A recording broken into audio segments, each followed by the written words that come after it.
তুমি জীৱনৰে আহিবা সকাল মকা তুমি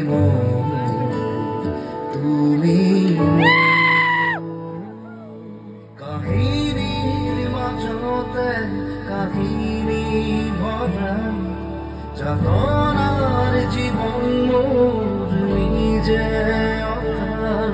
বেজাৰৰ চকুৰো মুচি